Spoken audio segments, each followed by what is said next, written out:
I know there are a lot of Fast Money fans out there who watch the show very religiously, but remember just last week we were talking about a very bullish note put out by Fundstrat's Tom Lee about the home builders, which found that the home builders are in a seasonally strong period for the next 6 months between October 20th and April 22nd or so, and that this has worked out of the past 9 out of 10 years.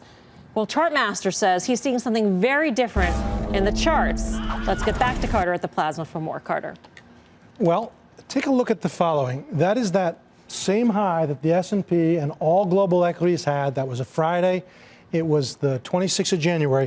And what's remarkable, I'm going to draw a number here, this was $46.11.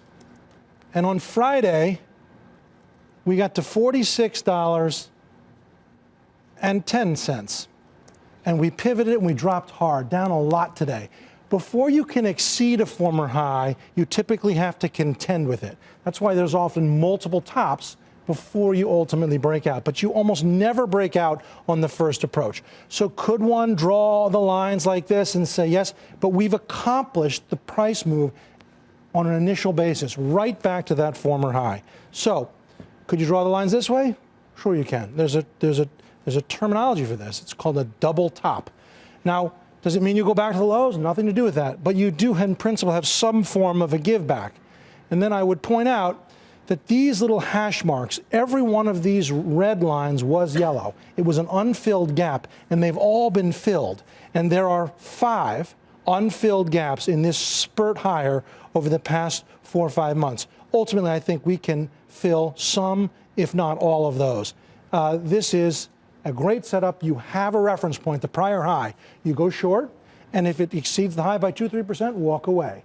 But you know where you stand in relation to the prior high, and you also know what your price objective is, that you're going to come down into the low 40s. Were we to fill the lowest most gap, that would be about a 13% decline in home builders. And of course, it's rate driven. We know what's happening to utilities, and we know what in principle happens to home builders if rates rise. And rates of late are on the rise. Carter, thank you. Good to see you again. It was like a bonus, market. Yeah. bonus Carter, right? But where would you stand? Tom Lee or Carter Braxton Worth?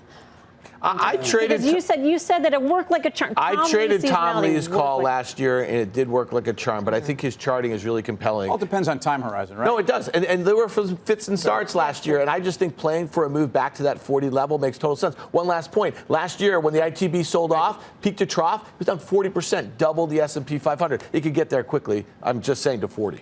I'm still long Lennar. I've been long for a while. It's up 54% year to date. I'm looking for a little higher than here, but I do feel as if rates are going higher, and they're probably going to turn at some point. Rates are going to go higher. This trade is faced with tremendous headwinds with rates. So it's been a tailwind. You're going to get out soon. So I'm thinking about if Lennar starts to fade here again, I will get out of the trade. I agree. Actually, I mean, look at the moving rates. The 10-year's back up to 185.